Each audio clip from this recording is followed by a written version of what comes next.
Excuse me. I'm gonna cut this out anyway, so. NANI? Dynamite! Real quick, so basically a few days ago, the veterans, and I just want to say this real quick about veterans. It seems like y'all just taking over every holiday, right? Y'all have Veterans Day. But now Veterans Day has creeped into Memorial Day. Veterans Day has also creeped into July 4th. Veterans Day also is now creeping into a bunch of non-realistic holidays like Easter. Like there's always a canister or donation fund going out there for veterans. Now hear me out. Do I like our veterans? No, absolutely not. I don't think anybody who went to go fight a war and kill a bunch of people in the name of their government deserves my respect. Go fuck yourself. But that's my opinion. And if you're over here saying, oh, you're a shitbag person for saying that, hey, shut the fuck up. Because in your mind, you believe they fought hard so I could talk this shit. So get over it. Right? I'm allowed to say what the fuck I want because of the sacrifices they made. That's the ultimate thing. But I have that opinion. I have that state of mind, right? Now, does that mean, do I think they should be treated worse off or they shouldn't be compensated for the things that they had to go out there and do on the behalf of the government? Fuck no. So this leads us to today's topic where we have to talk about Rand Paul. Rand Paul, of all people, who was one of the two people who voted no twice for veterans getting this Medical Care Act passed, and it's kind of crazy. So let's get the 411, right? Let me just say that I think the turning point of this occurred when last week, in their anger, they let the world know what had happened. And that put the pressure on people to turn their votes around. Thank you, thank you. Potty mouth. I want to apologize for cursing last week. No, you didn't. I don't know what happened. Normally, I'm very demure. Leroy, my brother. Talked to Leroy 4 years ago in my office. A couple pictures. And I made a promise to him. I said, I'm not going to let you go, my brother, and we're going to get this done. And guess what? We got it done. And Rosie and Leroy are... We love you, Leroy. Love you, Leroy. Love you, Leroy. That's Leroy.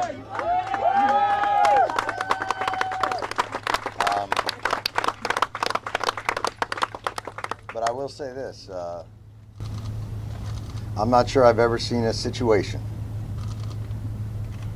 where people who have already given so much had to fight so hard to get so little. Mm. And I hope we learn a lesson. Thank you. Never again.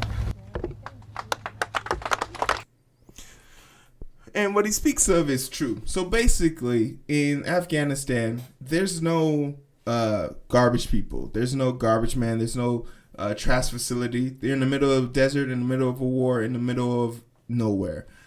So they would basically, to get rid of their waste in all types, from tires to medical equipment to training, ammo, artillery, whatever it is, they would dig a big ass hole, fill it all up with their shit, put jet fuel engine on it, and set it on fire. That's how they disposed of all their trash.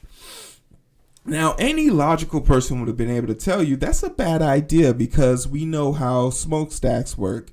You push it higher into the ozone so that its overflare lands not directly on the townspeople. But seeing as how these pits were at ground level, dare I say below ground level, it was only right that pit air would eventually blow right back on them. A lot of people started getting symptoms for it, all the way from cancer to hypertension to diabetes to respiratory issues. And all these people were simply asking for was the government to, protect their people, protect their own.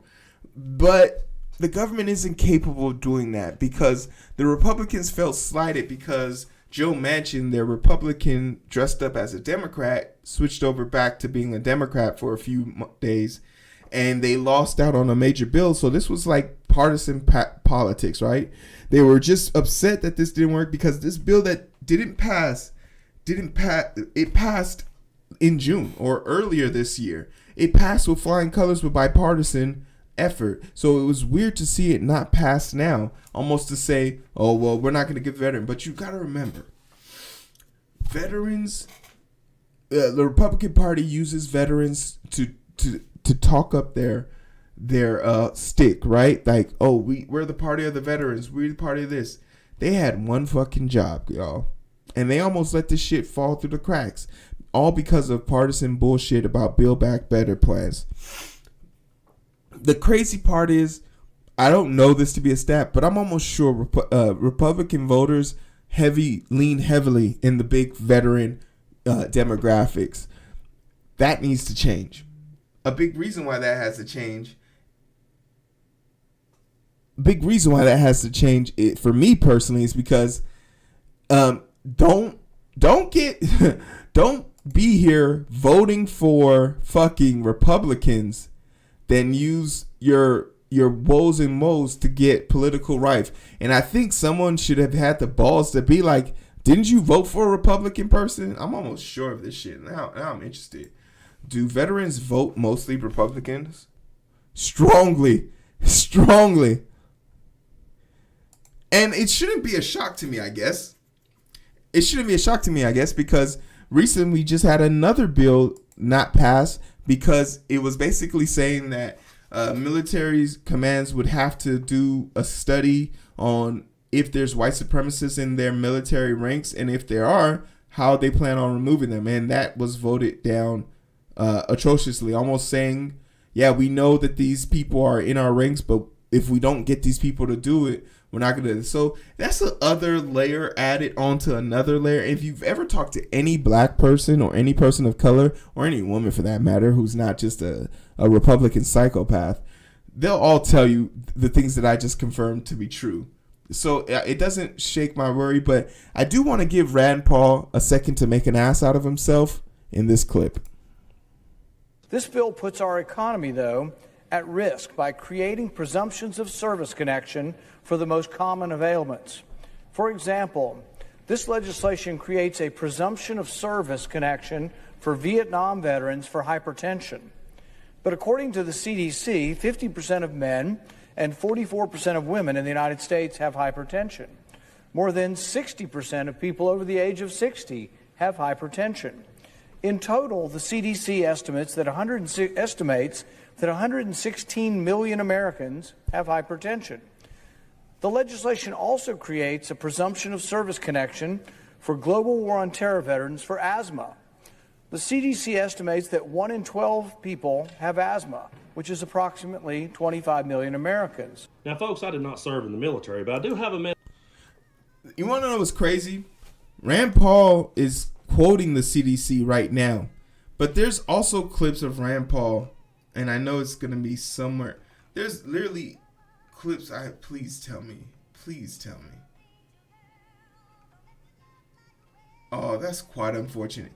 But there's literally clips of Rand Paul literally debating the chief expert in immunocare and deficiencies and pandemic related things in the body of Anthony Fauci, literally calling Anthony Fauci a liar, but turns around and quotes the department in which he works for. So it's crazy. I mean, Anthony Fauci is an advisor to the president, but you get my point. He'll use those stats when it's relevant and useful to him. And I don't think we should let people like him do that. You know, Rand Paul is an asshole, and we shouldn't let people do that. But I'm happy to hear the veterans got this bill passed. I still think all the veteran bullshit is a little bit too much for this. It's a little too rich for my blood. When I start seeing people waving flags and saying, go veterans this, go veterans that, it's time for me to go ahead and make my exit. That seems a little bit too patriotic for me, which is really just sign language for racists. So yeah, that's my feelings on it. Good luck to you guys and your cancer treatment. I really do hope the best for all of you guys. Maybe start voting your values and not your skin color. You feel me?